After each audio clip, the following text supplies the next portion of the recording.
សូមជម្រាបសួរបងប្អូនជាទីស្រឡាញ់ទាំងអស់គ្នាចាខ្ញុំនឹងបង្ហាញបងប្អូនពីរបៀបធ្វើនំបាយទ្រាបរបស់នាងខ្ញុំនំបាយទ្រាបនេះគឺមានរសជាតិផ្អែមហើយយើងដាក់ដូងកោសខ្ចីអញ្ចឹងចូលមកទៀតគឺឈ្ងុយមែនទែនបងប្អូនបន្ទាប់នេះខ្ញុំនឹងបង្ហាញបងប្អូនពីរបៀបធ្វើយ៉ាងងាយ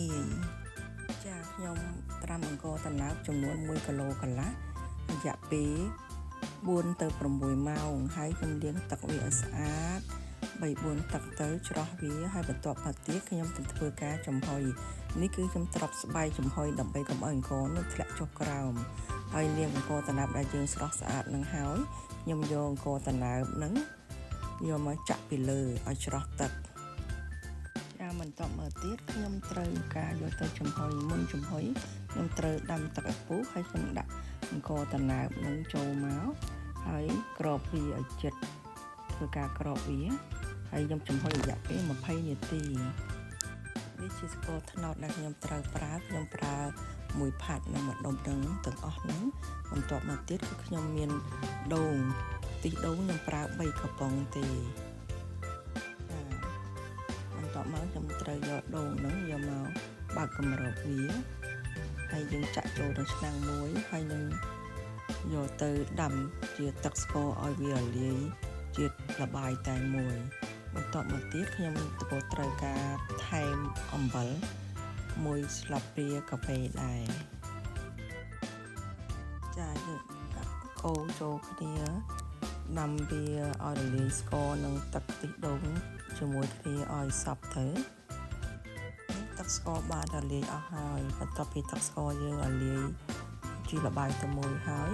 នេះអង្ករដំណើបដែលយើងបានចំហុយរយៈពេល20នាទីគឺវាបានឆ្អិនល្អណាស់បងប្អូនគឺអង្ករឡើងស្រឡូនបន្ទាប់មកទៀតខ្ញុំយកកង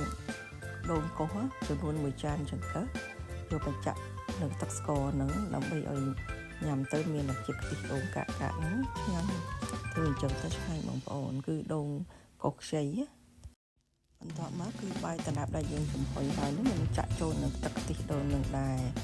ហើយខ្ញុំក៏ប្រើម្សៅឆាបន្តិចដែរចូលមកស្លឹកព្រាបាយបងប្អូនដែលខ្ញុំចាក់ចូលពេលមុនហ្នឹងណាដើម្បីឲ្យវាស្អិតល្អល្មួតយើងចាក់អង្ករចូលមកអស់មកហើយបន្ទាប់ពីនេះយើងធ្វើការរំងាស់វារំងាស់ទឹកខ្ទិះដូងយើងហ្នឹងឲ្យវាឡើងគោកស្ងួតដាច់ទឹកណាកាលណាដាច់ទឹកទៅល្អកាលណានៅប៉ែកអញ្ចឹងឲ្យដាច់ទឹកខាងក្រោមហ្នឹងកុំឲ្យវាជាប់អញ្ចឹងបានថាវាស្ងួតល្អដល់ទៀតគឺឃើញអង្គយើងខាងក្រោមស្ងួតអត់មានជាតិទឹកទៀតទេស្ងួតជាល្បាយតែមួយហើយ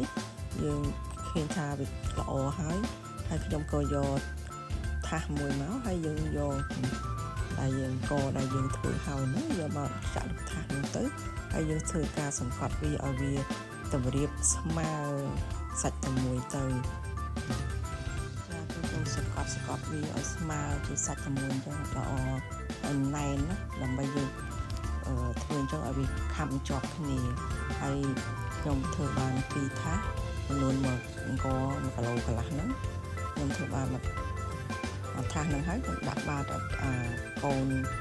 ជ្រែងមួយទៀតខ្ញុំសកាត់វាឲ្យណែនទៅឲ្យណែនខាងក្រោមហ្នឹងព្រោះអញ្ចឹងបានវាស្អិតជាប់គ្នាល្អបន្ទាប់ពីខ្ញុំធ្វើហ្នឹងហើយខ្ញុំនឹងចាប់ផ្ដើម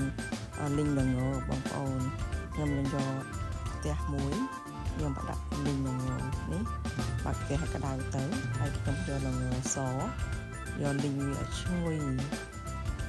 ដើម្បីយកល្ងហ្នឹងយកទៅចាក់ទៅលើនំហ្នឹងមួយគ្រឿងល្ងយើងរៀងឆ្អិន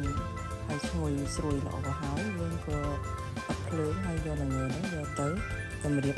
ចាក់ទៅលើនំបាយកណ្ដាប់នឹងចាក់បានហើយកណ្ដាប់ដែលយើងបាយទ្រាបដែលយើងធ្វើបានឆ្អិនហើយហ្នឹងវានៅក្តៅទេដល់ពេលចឹងល្ងយើងយកលីងមករួយពីលើមករួយឲ្យសព្វពីលើមុខខាងមុខបាយទ្រាបយើងហ្នឹងចាគឺខ្ញុំរួយអញ្ចឹងឯងរួយឲ្យសព្វទៅហើយធ្វើការសង្កត់វាដើម្បីឲ្យវាហ្នឹងជាប់នឹង សាច់បាយទ្រាបយើងនឹងអត់ទៅណាទេដោយសារបាយទ្រាបយើងហ្នឹងវាស្អិតហើយកាលណាយើងដាក់ល្ងដែលលុយពីលើអញ្ចឹងគឺវាជាប់ហើយអត់ជ្រុះទៅណាទេនំបាយទ្រាបខ្ញុំប៉ុណ្ណឹងគឺរួចជាការស្រេចហើយទុកឲ្យវាត្រជាក់ទៅបន្ទាប់មកទៀតខ្ញុំនឹងកាលណាវាត្រជាក់ហើយខ្ញុំនឹងយកវាមកកាត់តាមតែចំណង់ចំណូលចិត្តរបស់យើងដុំទូចដុំធំតាមចូលចិត្តទៅខ្ញុំក៏កាត់យកមកភ្លក់មើលមកជ្រុងទូចនេះហើយខ្ញុំភ្លក់មើលទៅ